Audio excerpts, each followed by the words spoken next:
The dust cloud rising from the horizon meant one of two things: trouble or a stranger looking for work, and Teresa Zimmerman couldn't afford either. She stood on the porch of her modest ranch house, wiping her hands on her worn apron, watching the rider approach through the shimmering heat of the Nevada afternoon. It was late August in 1884, and her wheat fields stretched golden and heavy behind the house, ready for harvest but with no hands to bring it in. Her husband had been dead 3 months now, taken by pneumonia in the spring, and every neighboring rancher had made it clear that a woman alone had no business trying to run a spread this size. The rider came closer, and Teresa could make out more details now. A man, tall in the saddle, wearing a dusty brown hat pulled low against the sun. He sat his horse well, comfortable in a way that spoke of years spent traveling. As he neared the gate, he slowed his mount and raised a hand in greeting. "Madam," he called out, his voice carrying across the yard. "Name's Samuel Enders. Heard in town you might be needing help with the harvest." Teresa felt her pulse quicken. She had posted a notice in Panamint 2 weeks ago, but no one had responded. Most men didn't want to work for a woman, and those who did often had intentions that went beyond honest labor. She studied this Samuel Enders carefully as he dismounted. He was perhaps 30 years old, with sun-weathered skin and light brown hair that curled slightly at his collar. His clothes were clean but worn, and he moved with the careful economy of someone who had learned to conserve energy in harsh conditions. "I did post a notice," she admitted, not moving from the porch. "But harvest started 3 days ago on every other ranch around here. You're late to be looking for work." Samuel tied his horse to the rail and removed his hat, revealing honest blue eyes that met hers directly. "Been working up north near Reno. Contract ended sooner than expected. Rode straight here when I heard about your situation." "My situation?" Teresa's voice hardened. "And what exactly did you hear about my situation?" "That you're a widow trying to bring in a wheat harvest alone," Samuel said simply. "That you've got maybe 2 weeks before that grain is overripe and starts dropping seeds. That every hand in the county has turned you down because they're either already employed or too foolish to work for a woman who probably knows more about farming than they've forgotten."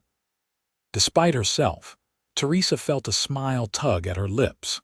"That's a fair assessment." "What makes you different from those other men?" Samuel shrugged, squinting out at the fields. "My mother ran a farm alone for 5 years after my father died. I was too young to be much help, but I watched her fight every day against men who thought she should just give up and sell to them for pennies on the dollar. She taught me that determination matters more than what society thinks is proper." He turned back to Teresa. "I need work and you need help. Seems straightforward to me." Teresa descended the porch steps, moving closer to evaluate him properly. He was lean but strong, with the kind of weathered appearance that came from real work rather than just wandering. His horse was well cared for, not fancy but healthy and properly shod. Small details, but they told her things about his character. "Pay is 50 cents a day plus meals," she said. "Bunkhouse is clean but basic. Work starts before dawn and ends when the work is done. I expect honesty, hard labor, and no assumptions about what a woman can or cannot do. If you have a problem taking direction from me, we'll discover that now and save us both the trouble." "Sounds more than fair," Samuel said. "I'll take the job." "You haven't even seen the bunkhouse or asked about the scope of work," Teresa pointed out. "Don't need to. A roof and regular meals is more than some men get. As for the work, I can see your fields from here. It's a good crop, maybe 60 acres of wheat. You've got it in good condition, which tells me you know what you're doing. You'll need it cut, bundled, shocked, and threshed." "That's hard work but honest work. I'm familiar with all of it." Teresa studied him for another long moment, then nodded. Bunkhouse is the small building past the barn. Get yourself settled, then come up to the house for supper. We'll start at first light tomorrow. Samuel replaced his hat and tipped it to her. Much obliged, madam. Teresa, she said, if we're going to be working together, you might as well use my name. Teresa, he repeated, and something in the way he said it, with respect and no presumption, made her feel like she had made the right decision. She watched him lead his horse toward the barn, then turned back to the house. Her hands were trembling slightly, and she pressed them flat against her apron. It had been so long since she had felt anything except the grinding exhaustion of trying to keep the ranch running alone. Hope was dangerous, she knew. Hope meant opening yourself up to disappointment. But as she entered her kitchen and began preparing extra food for supper, she allowed herself the smallest bit of optimism. The sun was setting behind the spring mountains when Samuel knocked on her door. Teresa had set 2 places at the small kitchen table, and the simple meal of beans, cornbread, and salt pork was ready. When she opened the door, she noticed he had cleaned up, his face freshly washed and his shirt changed to a cleaner one. "Come in," she said, stepping aside. Samuel entered and removed his hat again, looking around the modest but tidy kitchen. "Smells good. I appreciate the meal, madam. Teresa," he corrected himself. They sat across from each other, and for a few minutes there was only the sound of eating. Teresa found herself acutely aware of his presence, the first time a man had sat at her table since her husband's death. It felt strange but not uncomfortable. "Tell me about your plan for the harvest," Samuel said, breaking the silence. "I want to understand what you've been thinking before I suggest anything." Teresa appreciated that he asked rather than assumed. "I've been cutting what I can with the scythe, working section by section, but I'm slow, and I know it. The grain is perfect right now, but in another week, maybe 10 days, it'll start to deteriorate. I need to get it all cut, shocked, and covered before then. After that, the threshing can wait a bit if necessary." Samuel nodded, chewing thoughtfully. "You've been working alone this whole time." "I had a hired hand, older man named Pete. He worked for my husband for years. But he took sick about the same time the wheat came ripe. He's recovering now but not fit for this kind of labor." Teresa paused, then added quietly, "And I couldn't afford to keep paying him when he couldn't work."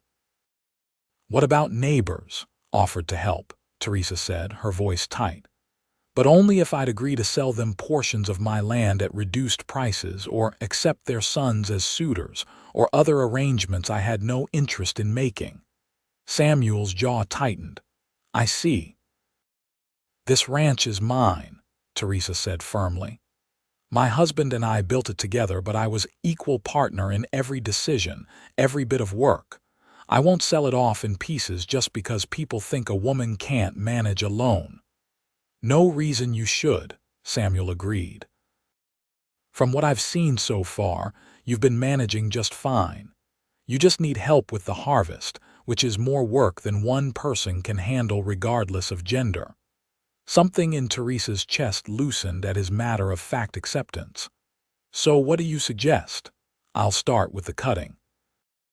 I'm fast with a scythe, and I can probably cut twice as much as you in the same time. You follow behind me, binding the stalks into sheaves. We shock them in the field to dry properly.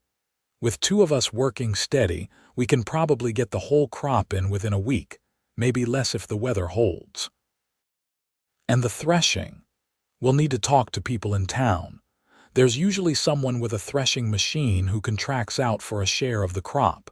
It's expensive, but it beats spending weeks doing it by hand with a flail." Teresa frowned. "I priced that already."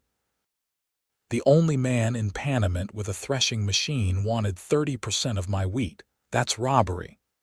"It is," Samuel agreed. "But there's other towns. Darwin's not far, and I heard they've got a new operation that's trying to build business." might be willing to negotiate better terms, especially if I go with you to talk to them. Sometimes having a man along opens doors that shouldn't be closed in the first place." He said this last part with obvious distaste for the reality of it. "Tomorrow, let's focus on cutting," Teresa said. "We'll worry about threshing once the wheat is shocked and drying." They finished the meal discussing logistics and timing, and Teresa found herself relaxing into the conversation. Samuel listened when she spoke, asked intelligent questions, and offered suggestions without condescension. When he finally rose to leave, thanking her for the meal and promising to be ready at dawn, she felt something she hadn't felt in months. Not quite hope, but perhaps its precursor. The possibility that things might actually work out. That night, lying in her empty bed, Teresa stared at the ceiling and let herself think about the future for the first time since her husband's death. She was 26 years old, too young to be a widow, too old to be considered a girl. The ranch was her purpose now, her reason for getting up each morning and pushing through the exhaustion. But she had to admit, having someone to share the burden with, even temporarily, felt like breathing after being underwater too long. Dawn came cool and gray, promising a hot day to follow. Teresa was already in the kitchen when she heard movement from the bunkhouse. By the time Samuel appeared at the door, she had breakfast ready: eggs from her chickens, more cornbread, and strong coffee. "You didn't have to do this," Samuel said, but she could see his appreciation. "You'll be doing hard labor all day. You need fuel." Teresa poured coffee into 2 tin cups. "Besides, I'm feeding myself anyway. Making extra isn't much more effort." They ate quickly, and as the sun broke over the horizon, they headed to the fields. Teresa had her scythe, and Samuel carried the one that had belonged to her husband, freshly sharpened the night before. The wheat stood tall and golden, heavy heads nodding in the morning breeze. Samuel waded into the grain, testing his grip and stance, then began to swing the scythe in smooth, practiced arcs. The wheat fell in neat swaths, and Teresa could immediately see that his estimate had been accurate. He was fast and efficient, cutting clean and low without wasting motion. She followed behind him, gathering the fallen stalks into armfuls, binding them with twisted lengths of the wheat itself, her hands moving with practiced skill. The work was hard and repetitive, but there was a rhythm to it that she found soothing. The sun climbed higher, and sweat began to dampen her dress despite the early hour. They worked without speaking for the first hour, finding their pace. Then, Samuel paused to sharpen his blade with the whetstone he carried, and Teresa straightened, pressing her hands to the small of her back. "You're fast," she observed. "You're faster at binding than anyone I've worked with," he returned. "Where did you learn that technique with the twist?" "My father," Teresa said. "He grew up in Pennsylvania farming wheat. He taught me everything before I married and came west." "You miss it?" "Pennsylvania," Teresa considered the question. "Sometimes. I miss my family.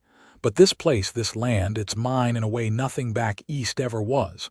Does that make sense?" Samuel nodded, testing the edge of his blade with his thumb. "Perfect sense.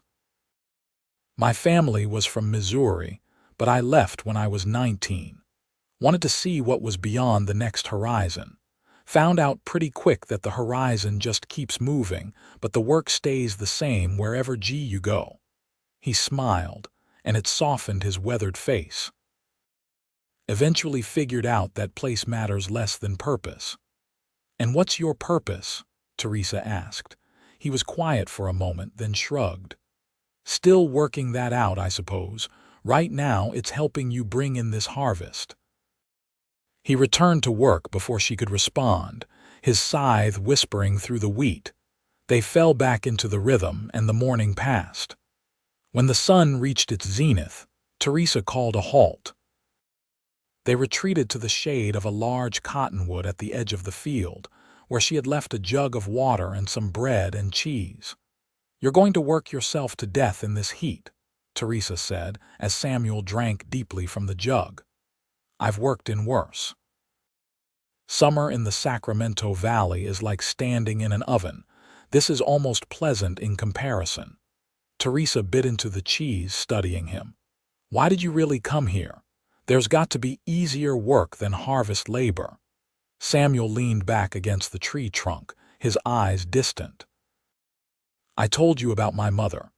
What I didn't say is that when she finally lost the farm, despite everything she did to hold on to it, something broke in her. She lived another 5 years, but she was never the same.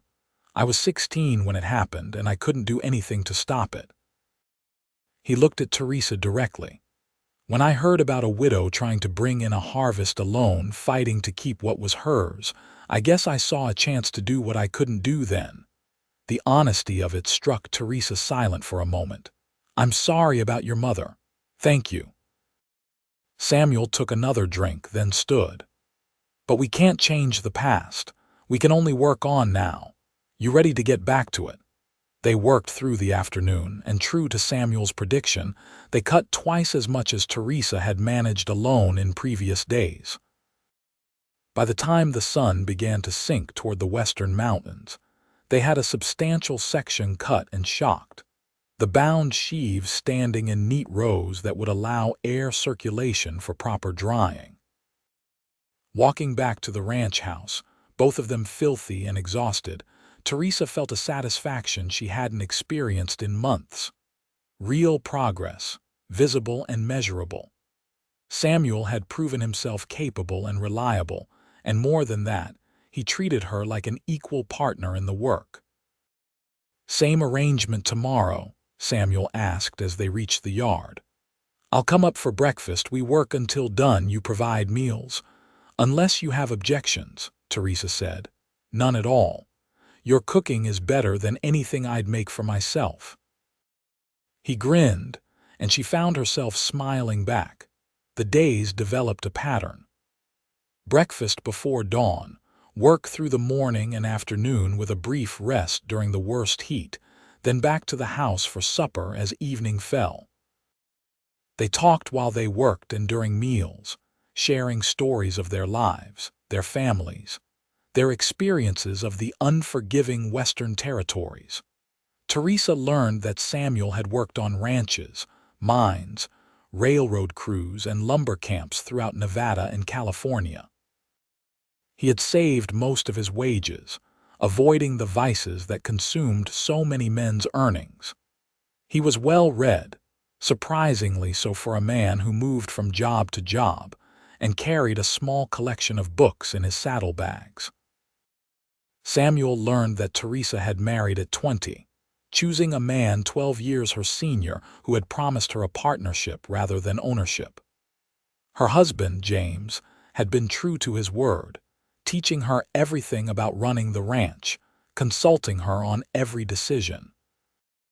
His death had been quick but brutal, leaving her alone with debt, responsibilities, and a society that expected her to fail. "I won't fail," she said one evening over supper, her voice firm. "I'll bring in this harvest, pay off the debts, and prove that this ranch can thrive." "I don't doubt it," Samuel said quietly. "You're one of the most determined people I've ever met." By the end of the first week, more than half the wheat was cut and shocked. The weather held clear and hot, perfect for drying. Teresa found herself watching Samuel as he worked, noticing things she hadn't at first. The way he moved with unconscious grace, the strength in his arms and shoulders, the concentration on his face when he sharpened his blade.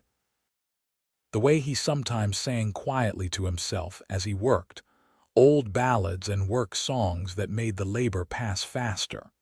And she noticed the way he looked at her sometimes when he thought she wasn't watching.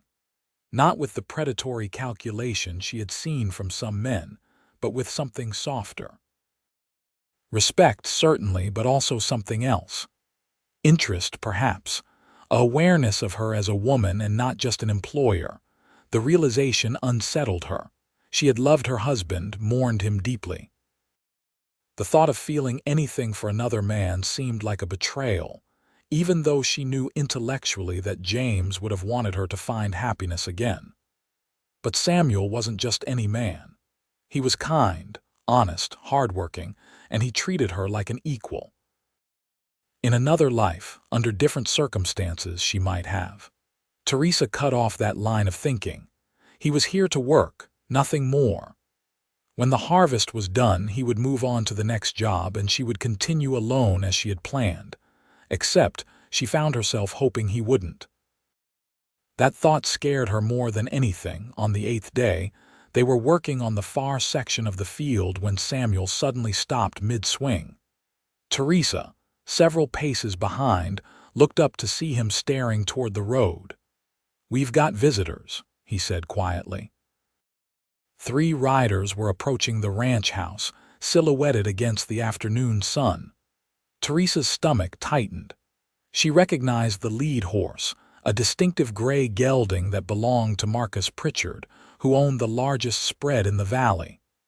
"That's Pritchard," she told Samuel. "He's tried to buy me out twice already. Want me to come with you?"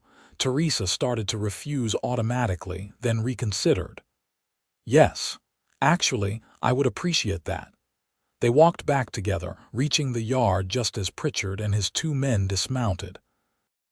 Pritchard was in his 50s, thick around the middle with a neatly trimmed beard going gray. He had the prosperous look of a man who no longer did his own field work.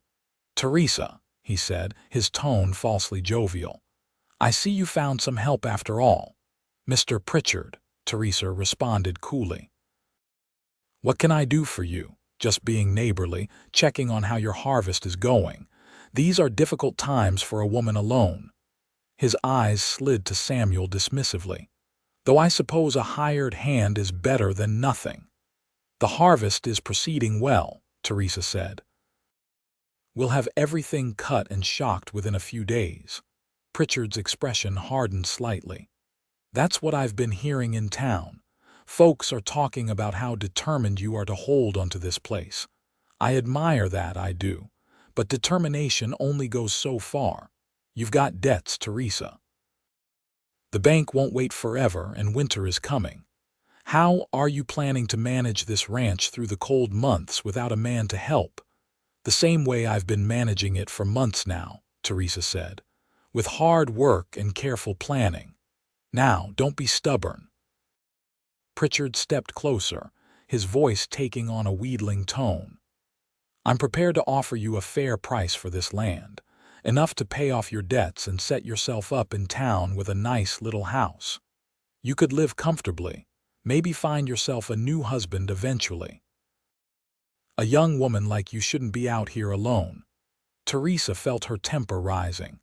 "This ranch is not for sale, Mr. Pritchard. I've told you that twice already. My answer hasn't changed. Be reasonable. A woman can't run a spread this size. You might get through this harvest with temporary help, but what about next year? What about the year after that? You're just delaying the inevitable." "I think the lady has made her position clear," Samuel said quietly. He hadn't moved closer or made any threatening gesture, but something in his tone made Pritchard's men shift nervously. Pritchard turned to him, his face reddening. "Nobody asked you, hired hand. This is a business discussion." "Seems to me the business discussion ended when she said no," Samuel replied calmly. "Twice, from what I understand." "You've got a lot of nerve," Pritchard sputtered. "You don't even know the situation here." "I know enough. I know Teresa has been working harder than most men I've met. I know her wheat crop is coming in clean and healthy, which speaks to good land management. And I know when someone is trying to take advantage of a difficult situation." Pritchard's face went from red to purple. "Teresa, you're making a serious mistake. There are consequences for being stubborn." "Is that a threat?" Samuel's voice remained calm, but he had shifted subtly, his posture more alert. "It's a fact," Pritchard snapped. "Reality doesn't care about your feelings or your pride. Winter is hard and ranching alone is harder." But if you want to learn that the difficult way, that's your choice." He turned back to his horse, his men following. Before mounting, he looked back at Teresa. "When you change your mind, and you will, don't expect the same generous offer. The price drops each time you refuse." They rode off, dust rising behind them. Teresa realized she was shaking, adrenaline coursing through her. Samuel touched her elbow gently. "You all right?" "Yes, no, I don't know." She pressed her hands to her face. "He's right about one thing, winter will be hard. The harvest money will cover the debts, but margins are tight. One bad season and I could lose everything." "Then we make sure you don't have a bad season," Samuel said firmly. "One problem at a time. Right now, the problem is finishing the harvest. Everything else comes after." Teresa lowered her hands, looking at him. "Why do you care so much? This isn't your ranch, isn't your problem." Samuel was quiet for a long moment. "Maybe I'm tired of moving on. Maybe I'm looking for something worth staying for." His eyes met hers, and the intensity there made her breath catch. "Or maybe I just believe in people who fight for what's theirs." Before Teresa could respond, he turned and headed back toward the field. She stood in the yard, heart pounding, trying to process what had just happened. Both the confrontation with Pritchard and the implications of Samuel's words. That evening, the meal was quieter than usual. Both of them seemed lost in their own thoughts. Finally, as Teresa was clearing the plates, Samuel spoke. "I've been thinking about your situation." "Have you?" Teresa tried to keep her tone light. "The wheat harvest will bring in money, but Pritchard was right about one thing. Winter is hard, and ranching alone is harder. You need a more sustainable plan." Teresa sat back down, defensive. "I have plans. I can manage." "I'm not doubting that, but you could do more than manage. You could thrive." Samuel leaned forward, his expression earnest. "You've got good land here, good water. The wheat was a good crop, but it's labor-intensive for one person. What if you diversified? A few head of cattle don't require constant attention but provide steady income. Chickens you already have, but you could expand that, sell eggs in town, maybe some pigs." "All of that requires capital I don't have," Teresa pointed out. "The harvest will give you some capital. Not much, but enough to start small, and—" Samuel hesitated. "I've got savings. Not a fortune, but enough to help invest in some stock. We could be partners." Teresa stared at him. "Partners? Business partners," Samuel clarified quickly. "You provide the land and expertise, I provide labor and capital. We split the profits based on investment. It would give you the help you need without having to rely on hired hands you might not be able to afford, and it would give me—" He trailed off. "Give you what?" Teresa asked softly. "A place to belong," Samuel admitted. "I've been drifting for years, always moving to the next job. I'm tired of it. I want to build something that lasts, and I think this ranch could be that if we work together." Teresa's mind raced. Partnership made sense logically. Samuel had proven himself reliable and hardworking. With two people, the ranch could expand and become more profitable. But partnership was also complicated, especially when she was increasingly aware of her attraction to him. What if things didn't work out? What if she was making a decision based on emotions rather than practical considerations? "I need to think about it," she said finally. "Of course. It's a big decision. Take your time." Samuel stood. "Thank you for supper." After he left, Teresa sat at the table for a long time, her mind churning. The practical part of her knew that accepting help was smart. The fearful part worried about losing her independence, about relying on someone who might leave. And the part she was trying to ignore recognized that she was falling for Samuel Enders, and that terrified her more than any financial risk. The next 3 days passed in intense work and careful avoidance of serious topics. They focused on finishing the wheat, and by the afternoon of the 11th day, the last sheaves were shocked and standing in neat rows across the field. They stood together at the edge, surveying their accomplishment, both exhausted and satisfied. "We did it," Teresa said, amazement in her voice. "I honestly wasn't sure we could." "Never doubted it," Samuel replied. "Now we need to arrange the threshing." They rode to Darwin the following day, Teresa's first trip off the ranch in weeks. The town was smaller than Panamint, but bustling with miners and their families. Samuel had been right about the threshing machine. A young man named Cooper, newly established in business, was eager for the work and agreed to 20% of the crop, significantly better than the Panamint rate. "We'll come out day after tomorrow," Cooper promised. "Weather looks to hold clear, so the grain should be perfect by then." On the ride back, Teresa felt lighter than she had in months. The harvest was essentially complete, the threshing arranged at a fair price, and the end was in sight. Next to her, Samuel rode easy in the saddle, occasionally pointing out landmarks or wildlife, keeping up a comfortable stream of conversation. "Thank you," Teresa said suddenly. "For everything. I couldn't have done this without you." "You would have found a way," Samuel said. "You're too stubborn to fail," Teresa laughed. "Is that a compliment?" "Absolutely. Stubbornness is an admirable quality when applied correctly." He looked at her, his expression more serious. "Have you thought about my offer, about partnership?" "I have," Teresa admitted. "I'm still thinking." "What's holding you back?" Teresa considered how much to reveal. "Fear, mostly. Fear of making the wrong decision. Fear of relying on someone and having them leave. Fear of—" She stopped. "Fear of what?" Samuel asked gently.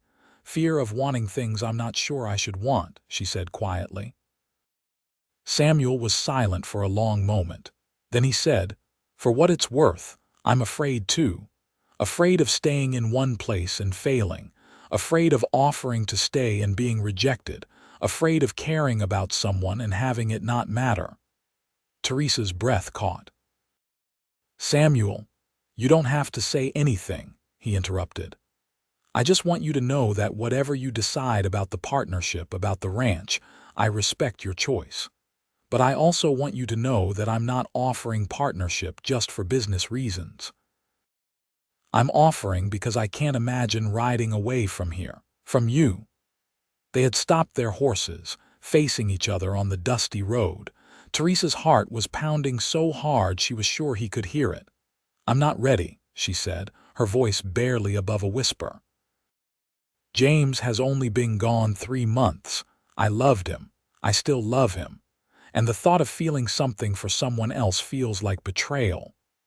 "Love isn't betrayal," Samuel said. "Your husband is gone and that's a tragedy, but you're still here, still living. He wouldn't want you to spend the rest of your life alone out of misplaced loyalty to the dead." "How do you know what he would want?" "Because if I loved someone and died, I would want them to be happy. I would want them to find love again if they could, to have a full life. Anything else would be cruelty, not devotion." Tears pricked Teresa's eyes. "I don't know if I can."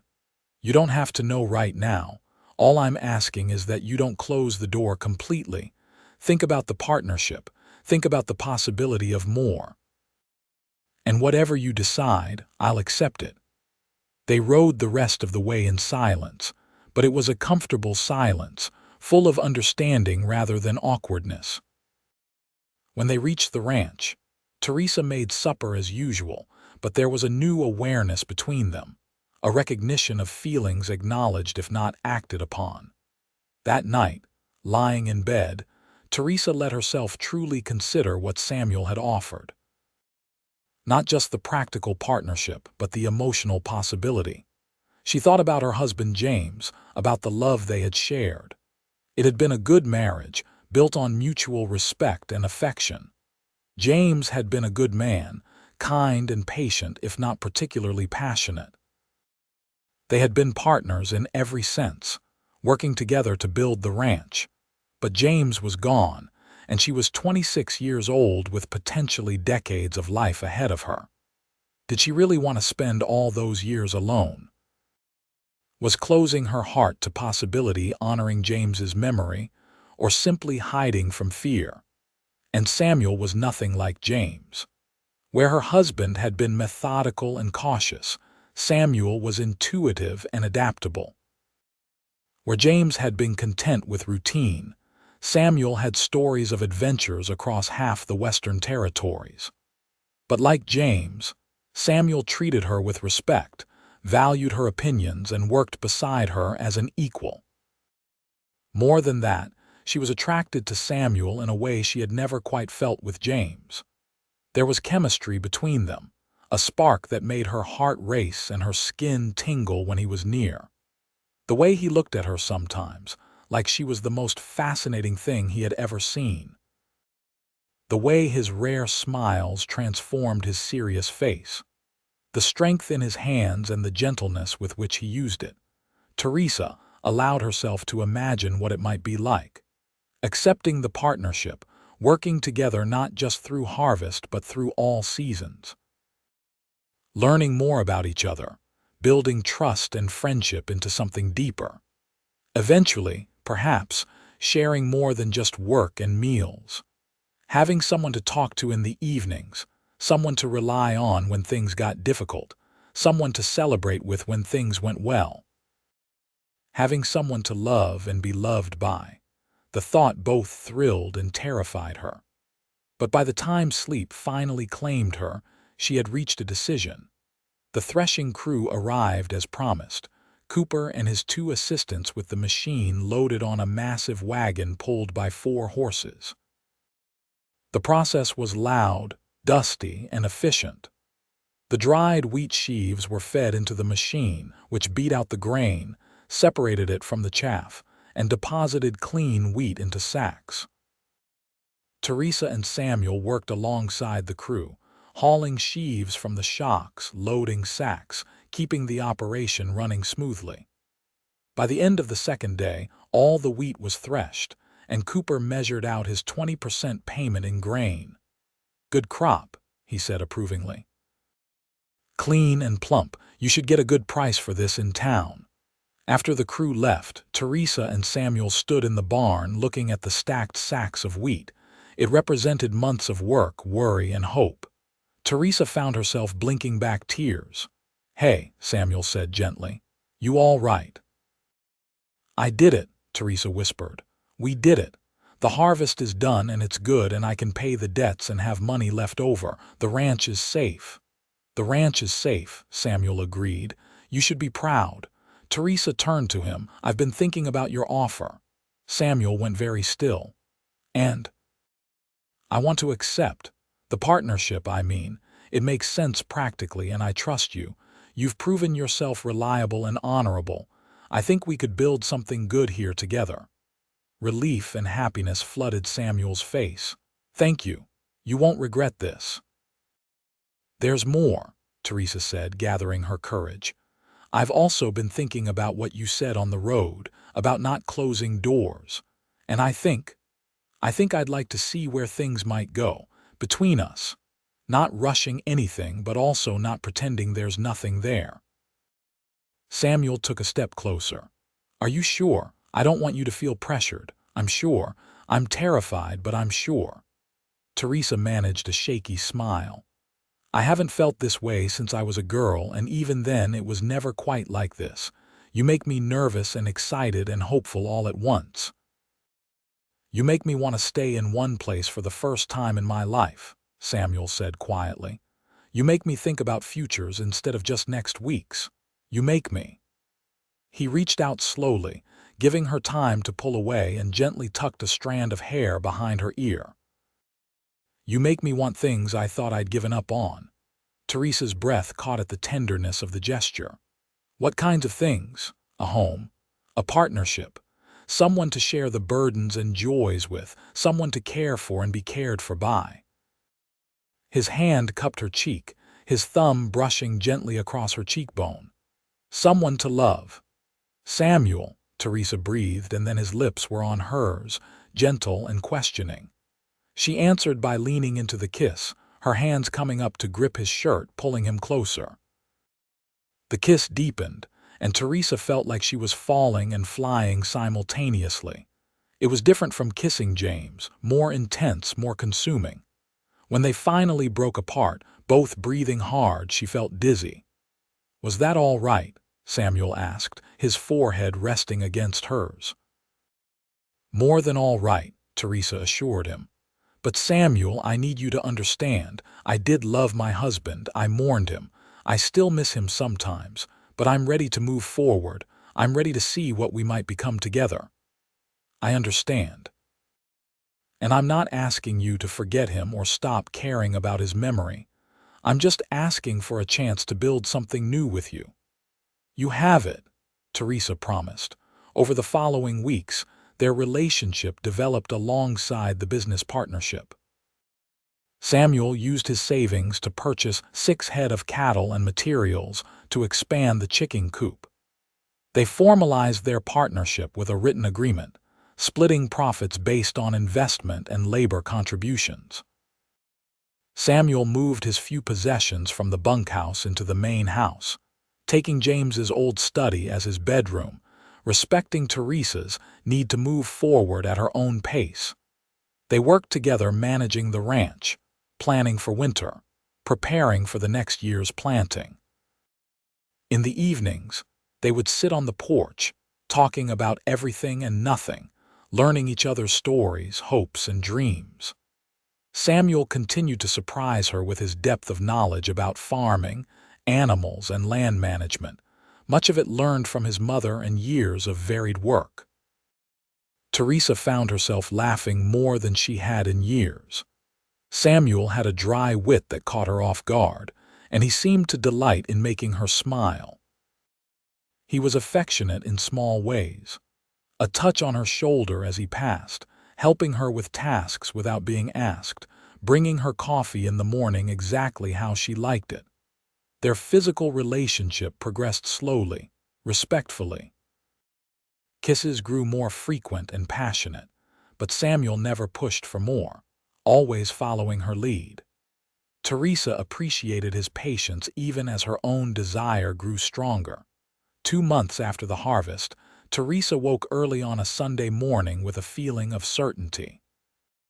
She dressed carefully, taking time with her hair, and went to find Samuel already in the kitchen making breakfast, something he had started doing on Sundays to give her a break. "Morning," he said, smiling at her. Then he looked more carefully. "You look particularly lovely today." "Thank you." Teresa poured herself coffee, gathering her courage. "Samuel, I've been thinking." "That sounds ominous," he teased gently. "I want to get married." Samuel went very still, the pan he was holding frozen above the stove. "Teresa, I know it hasn't been long," she rushed on. "I know people will talk, will say it's too soon after James's death. But I don't care what they think. I know what I feel. I love you, Samuel. I love working with you, laughing with you, building this life with you. And I want to make it official. I want you to be my husband, not just my partner." Samuel set down the pan carefully and turned to face her fully. "Are you absolutely certain? Because once we do this, I'm here for life. I don't give up on things I care about, and I care about you more than anything." "I'm certain," Teresa said firmly. "I've never been more certain of anything." Samuel crossed the kitchen in 3 long strides and swept her into his arms, lifting her off her feet and spinning her around. Teresa laughed, giddy and breathless, as he set her down and kissed her thoroughly. "Then yes," he said when they broke apart. "Yes, I'll marry you. I'll be honored to be your husband." They were married 3 weeks later in Panamint, a simple ceremony at the small church with a handful of witnesses. Teresa wore her best dress, deep blue calico that brought out her eyes, and Samuel purchased a new shirt for the occasion. Some people in town were scandalized by the timing, but others, particularly the women who had watched Teresa struggle through the harvest season, approved of her finding happiness. Marcus Pritchard was notably absent, but his disapproval was palpable through the absence. Teresa found she didn't care. She had her ranch, her independence, and now a partner who loved and respected her. Pritchard's opinion mattered not at all. Their wedding night was tender and passionate, a slow exploration of each other free from the constraints they had been operating under. Samuel was patient and attentive, making sure Teresa felt safe and cherished. Afterward, lying in bed with her head on his chest, Teresa felt a peace she hadn't known was possible. "Happy?" Samuel asked, his fingers trailing through her hair. "Impossibly so," Teresa admitted. "I feel guilty about how happy I am." "Don't. Happiness isn't something to feel guilty about. It's precious and rare, and we should embrace it when we find it." "I love you," Teresa said. "I need you to know that. This isn't just practical or convenient. I genuinely love you." "I love you too," Samuel said.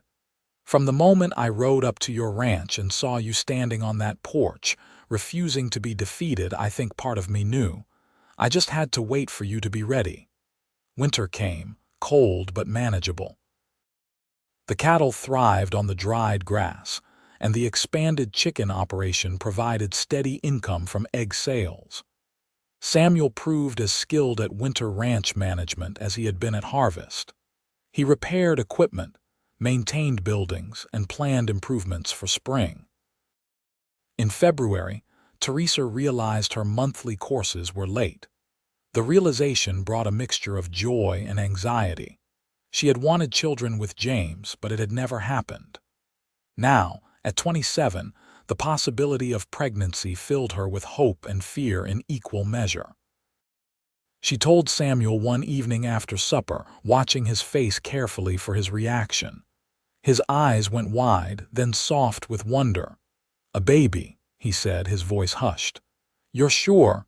"Not completely sure yet, but I think so. How do you feel about that?" Samuel pulled her close, his embrace gentle. "Terrified and thrilled. I never really thought about being a father before, but now that it might be real, I can't imagine anything better." "I'm scared," Teresa admitted. "Childbirth is dangerous. Women die."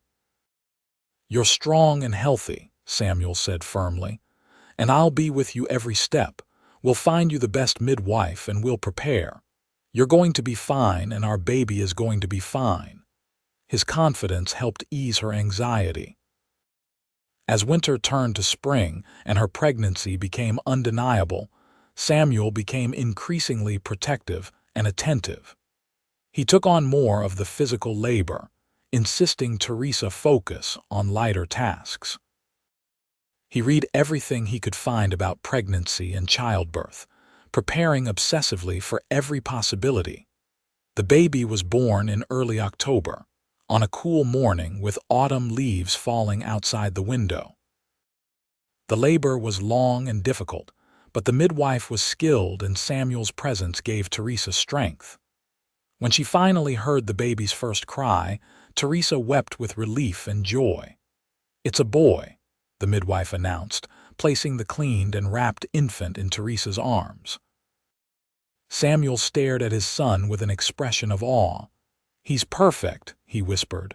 "You're perfect. Thank you." They named him Thomas James Enders, honoring Teresa's father and first husband. Samuel held his son with infinite gentleness, and Teresa fell in love all over again watching him become a father. The years that followed brought both challenges and joys. The ranch continued to prosper under their joint management. They expanded the cattle operation, improved the wheat yields through crop rotation techniques Samuel had learned in California, and built a reputation for quality and reliability. Thomas grew into an energetic, curious boy with his mother's determination and his father's easy temperament. When he was 3, Teresa gave birth to twin girls, Mary and Catherine, who filled the house with noise and laughter. Samuel proved to be a devoted father, patient and playful with the children while still maintaining discipline when needed. Marcus Pritchard tried one more time to purchase the ranch when Teresa was pregnant with the twins, apparently assuming pregnancy would make her more inclined to sell.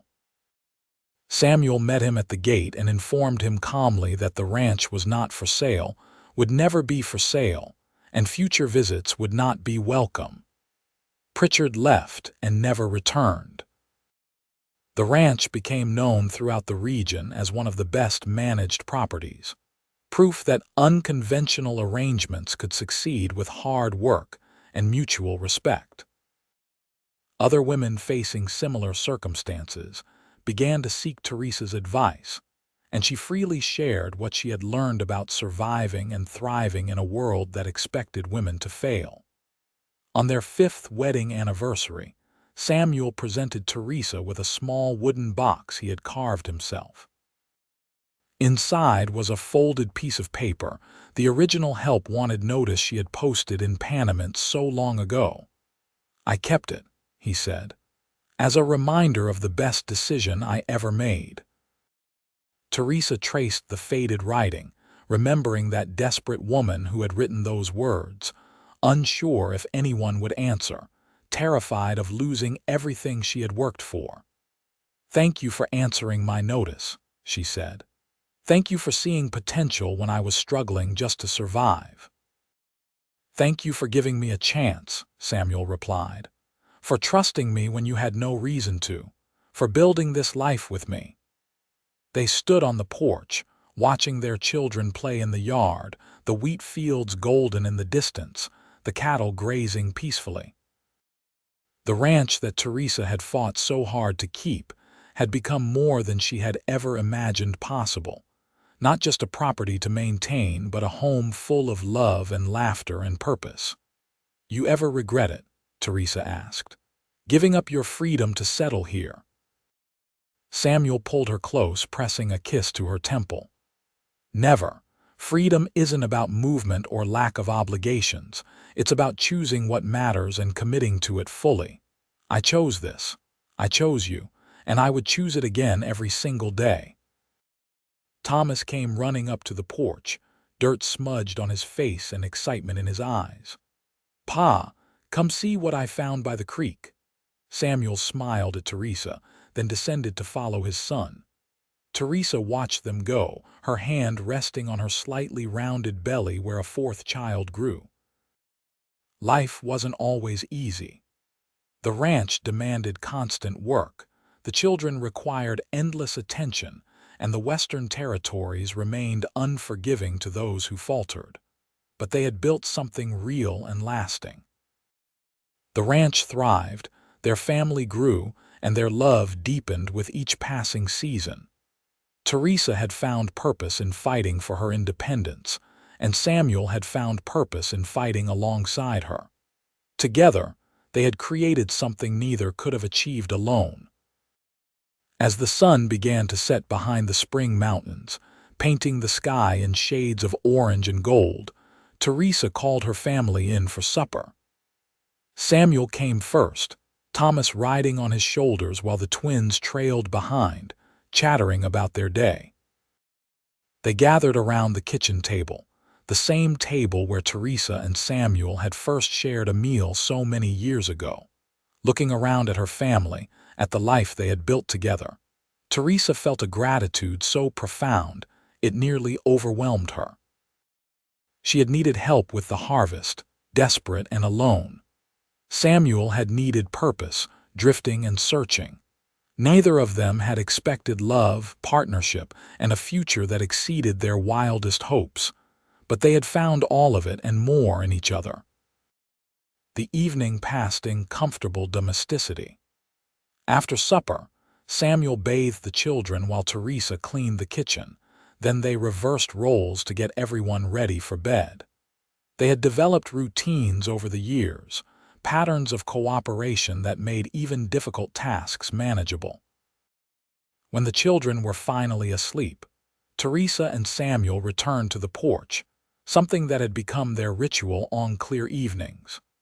Samuel pulled her close, and she leaned into his warmth, listening to his heartbeat and the distant sounds of the ranch settling for the night.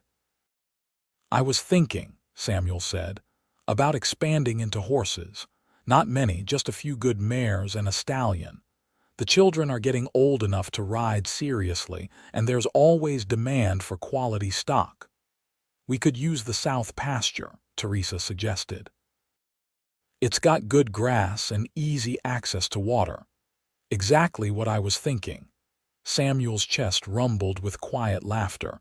We've gotten good at this, haven't we? Building and planning together. We have. Teresa tilted her head to look up at him. I couldn't imagine doing this with anyone else. Even James? Samuel asked. It was a question he had never voiced before, and Teresa considered it carefully. James and I had a good marriage, she said honestly. We were partners and friends, but what we have, you and I, it's different. Deeper, maybe, or just different. I don't think I have to compare them. They're separate parts of my life, both valuable in their own ways. I'm glad you can remember him fondly, Samuel said. He helped shape the woman I fell in love with. They sat in comfortable silence, watching the stars emerge in the darkening sky. The Nevada night was cool and clear, the air carrying the scent of sage and dust and the promise of another day ahead. Samuel, Teresa said quietly, thank you for what? For everything. For showing up when I needed help. For staying when you didn't have to. For loving me and our children. For building this life with me. She squeezed his hand. For making me happier than I ever thought I could be. Samuel was quiet for a moment, and when he spoke, his voice was thick with emotion. Teresa, you gave me everything I didn't even know I was looking for. A home, a purpose, a family. You saw past the drifter and hired hand to the man underneath. You trusted me with your ranch, your future, and eventually your heart. If anyone should be grateful, it's me. Then we're both grateful, Teresa said, and both very lucky. Indeed we are. They remained on the porch until the moon rose high and full, casting silver light across the ranch. Then they went inside together, checking on the sleeping children one more time before retiring to their own room. In bed, Samuel held Teresa close, his hand resting on her stomach where new life grew. What should we name this one? He asked. If it's a girl, I was thinking Sarah after your mother, Teresa suggested. She would have been proud of you, I think. Samuel's voice caught. She would have loved you. You remind me of her, actually. That same iron determination wrapped in grace. And if it's a boy, something strong. Maybe Daniel or Robert. They debated names quietly until Teresa began to drift off, secure in Samuel's arms, surrounded by the evidence of their success. The ranch was quiet around them, peaceful and prosperous, a testament to hard work, partnership, and love. Years continued to pass, each season bringing its own challenges and rewards. Thomas grew into a capable young man who showed every sign of being an excellent rancher like his parents. The twins developed distinct personalities, Mary quiet and studious while Catherine was adventurous and bold. Little Sarah, born the following spring, proved to be the peacemaker among her siblings, with a gift for soothing conflicts and finding compromise. The horse operation Samuel had proposed became quite successful. He had an eye for good bloodlines and the patience to train animals properly. Their horses gained a reputation throughout Nevada and into California, commanding premium prices from buyers who appreciated quality. Teresa expanded her role in the community as well, becoming an advocate for women who wanted to own and operate their own businesses. She worked with the bank in Panamint to establish more reasonable lending terms for women, arguing passionately that her own success proved female-run operations could be profitable and reliable.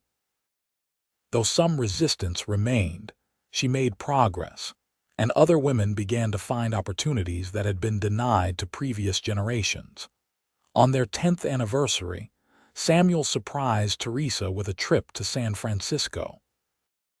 They left the children in the care of Samuel's trusted foreman, a young man named David who had worked with them for 3 years, and took the train west. It was Teresa's first time seeing the ocean. She stood on the beach, holding Samuel's hand, watching waves crash against the shore, and felt impossibly small and wonderfully alive. "It's magnificent," she breathed. "You're magnificent," Samuel countered. "The ocean is just water." Teresa laughed and swatted his arm. "That's the worst poetry I've ever heard. I never claimed to be a poet. I'm a rancher." But he was grinning. They spent a week exploring the city, visiting theaters and restaurants, riding cable cars and walking through parks.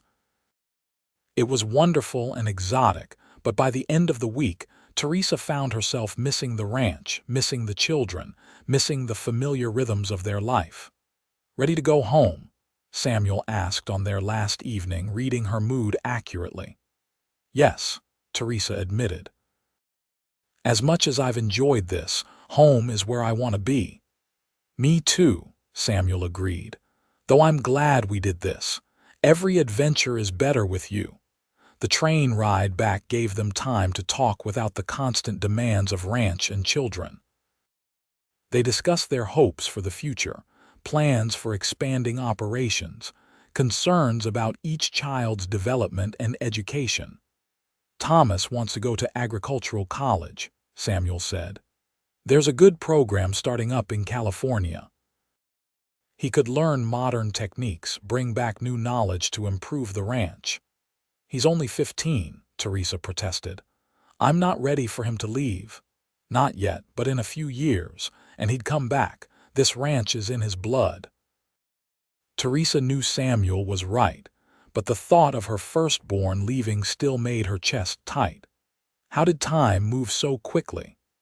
It seemed like yesterday Samuel had been riding up to her ranch for the first time, and now they were discussing their son's college education. When they arrived back at the ranch, the children mobbed them with hugs and excited stories about everything that had happened in their absence. The house was chaotic and loud and perfect. That night, after everyone was settled, Samuel and Teresa stood once again on their porch, back in their familiar place. "This is it, isn't it?" Teresa said. "This is what happiness looks like. Not perfect, not always easy, but genuine and lasting." "This is it," Samuel agreed. "And I wouldn't change a single thing." More years passed. Thomas did go to agricultural college and returned with new ideas about crop rotation, irrigation, and selective breeding that helped the ranch become even more successful. Mary became a teacher, opening a small school on the ranch property for local children who lived too far from town for daily travel. Catherine married a young veterinarian and moved to Carson City, but visited frequently. Sarah, the youngest, showed an aptitude for business and took over managing the ranch's finances and contracts. Teresa and Samuel grew older together gracefully. Gray threaded through Teresa's dark hair, and Samuel's face gained more weathered lines, but their partnership remained as strong as ever. They still worked side by side, though they had help now from hired hands and their grown children. They still sat on the porch in the evenings, talking about their day and making plans. They still loved each other with a depth that had only grown with time. On a warm June evening when Teresa was 52 and Samuel 56, they celebrated their 26th anniversary surrounded by family. Thomas and his wife brought their 3 children. Mary came with her students' families, turning it into a community celebration. Catherine and her husband arrived from Carson City with their twin boys.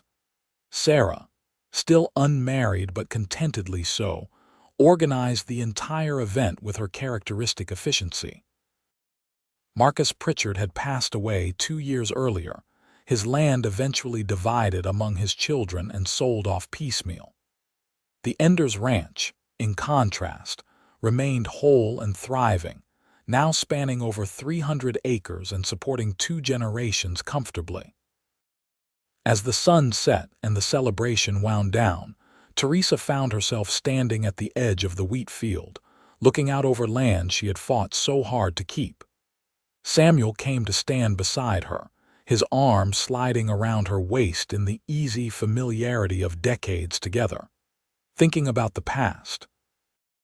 he asked. "Marveling at how far we've come," Teresa said. "When you rode up that day, I was so desperate and afraid. I thought I was just hiring help for the harvest. I never imagined all this." She gestured at the ranch, the gathered family, the evidence of their successful life. "Neither expected this kind of growth," Samuel said, echoing thoughts he had voiced before. "The ranch grew, certainly, but we grew too, together." "We did." Teresa leaned into him. "Every challenge we faced together. Every success we celebrated together. You were right that first day when you said determination matters more than what society thinks is proper." "We proved them all wrong," Samuel said with satisfaction. "Everyone who thought you should give up, who believed a woman couldn't run a ranch, who assumed I was just a drifter with no staying power. We proved all of them wrong." "No," Teresa corrected. "We proved us right. There's a difference." Samuel kissed her temple. "Indeed there is." They stood together as darkness fell and stars emerged, the sounds of their family behind them, the land spreading out before them. 26 years since a desperate widow had posted a notice seeking harvest help. 26 years since a wandering cowboy had decided to answer that notice. 26 years of partnership, love, struggle, triumph, and growth. "I love you," Teresa said, the words as true now as the first time she had spoken them. "I love you too," Samuel replied. "Today, tomorrow, and for whatever time we have left. You're the best thing that ever happened to me." "And you're the best thing that ever happened to me," Teresa echoed. As they walked back to join their family, Teresa reflected on the journey that had brought them here. She had needed help with the harvest and found so much more. Samuel had needed purpose and discovered it in partnership, family, and love. Neither of them could have predicted how their lives would intertwine and grow, how much they would build together, how deep their love would run. The ranch that Teresa had fought to save had become a legacy for their children and grandchildren. The partnership born of necessity had transformed into something beautiful and lasting. And the love that had grown slowly from respect and attraction had deepened into the kind of bond that could weather any storm.